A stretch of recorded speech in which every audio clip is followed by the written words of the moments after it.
Assalamualaikum warahmatullahi wabarakatuh. Let me introduce. My name is Brian Panturan Malang. My name is Hasan. My name is Dina Kumala. We are from Ether Age Group from Jakarta Business Schools. So today we want to present about the topic of our business case. That is about the enhancing farming productivity through efficient fertilizer.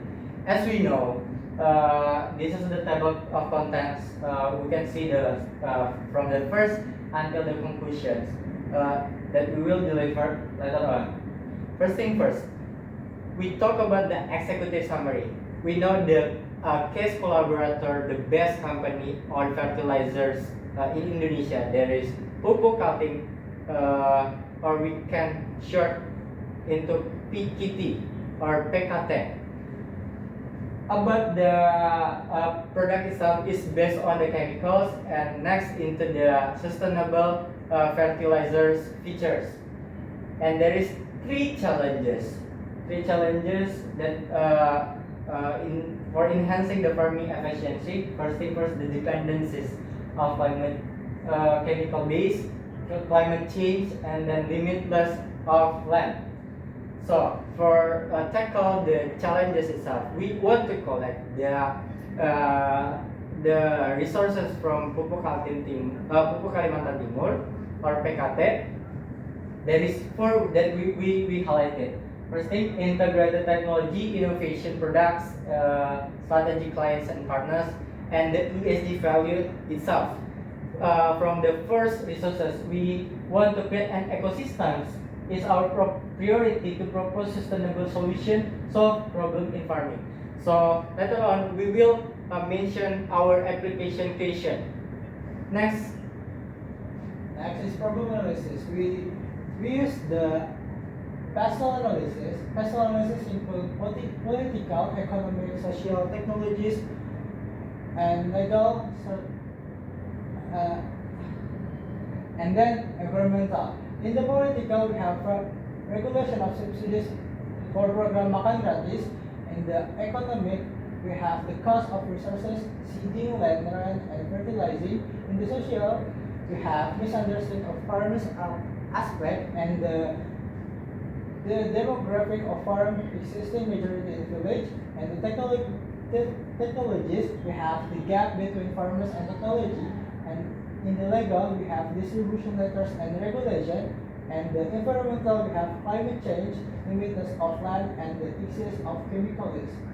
In the manufacturer, we have climate change, limitation land, and the technologies aspect. In the additional factors, we have talent connected for technologies, regulation, and the increased food demand.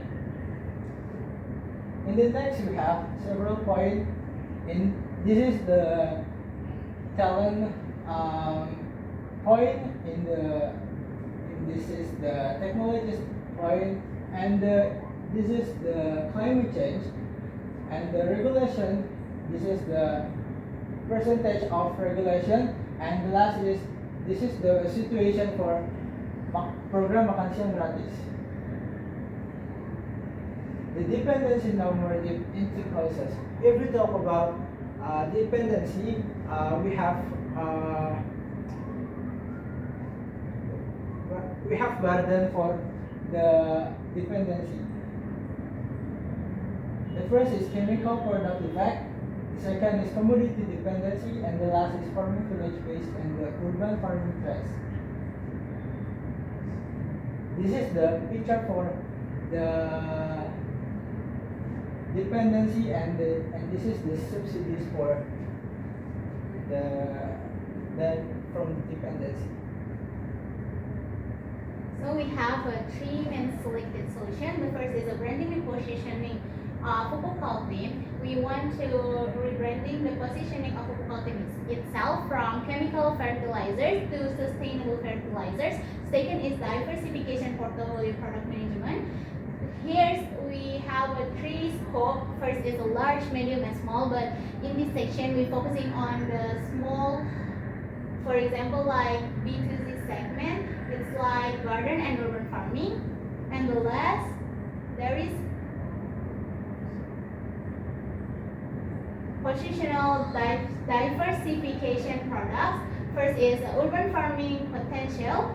Here's the four unit. It's house, schools, university, and public service office. The total of the house we have a 450,000. The total of schools is a 350,000. For university is 2,600, and for public service office is a 2,000. Here's a composting partner. We focusing on the key composting partner like from previous partner like animal waste, palm oil waste, and banana waste. Okay. If we talk about for running the program, we should talk about there is a stakeholder analysis. So our stakeholder analysis, we only highlight 6 stakeholders. First thing first, the government, customers, shareholders, NGOs, suppliers, and of course employees. And we can see the metrics of stakeholder analysis. Majority in the position manage closely and keep informed. Okay, so the next is about the value chain. Talk about the value chain itself. Is mean talk about the production from the raw material until to the end users. So this is we calculate how many players, how many activity, and how many the impacts. But in general, there is into 7 segments. First thing about the collection of supplies, raw materials, and then the second is about the production, biofertilizer, distribution, plantation, of course, because the product of biofertilizer should for the fertilize the plant itself, and harvesting and selling the products.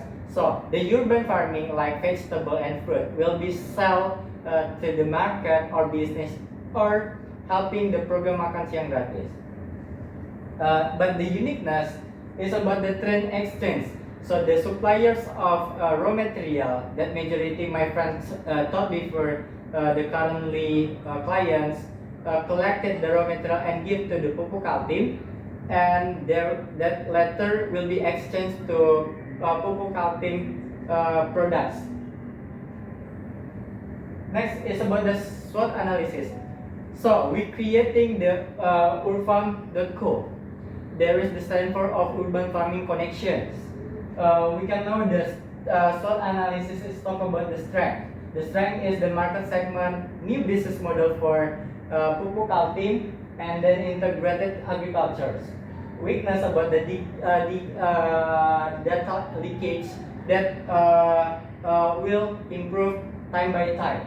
And the opportunity, there is 2 integrated raw material for fertilizer from the client to support the urban farming, and then the second is the hub for trading between raw material with the Pupukal Timur, Kalimantan Timur. And the threats is only 2, that is the newcomers and the advanced technology and the cheap products. So you can see our implementation programs that is talk about the urfarm.co. So this is the applications from our target that 1 million people will use this platform to start the urban farming. First thing first, login and then trying the products and features, and the unique point is trade connections. And the conclusions. So, if Pupukal team want to become a sustainable fertilizer company, Pupukal team should consider the diversification products that mentioned before, and the integration with all stakeholders. And if you talk about the future fertilizers, there is 2 that can grow the farming efficiency. First thing first, create a good products that is biofertilizers, and the platform itself that is the technology advance and the guidance for the farmers. So this is our presentation for answer the cases. We say thank you for the attention and share.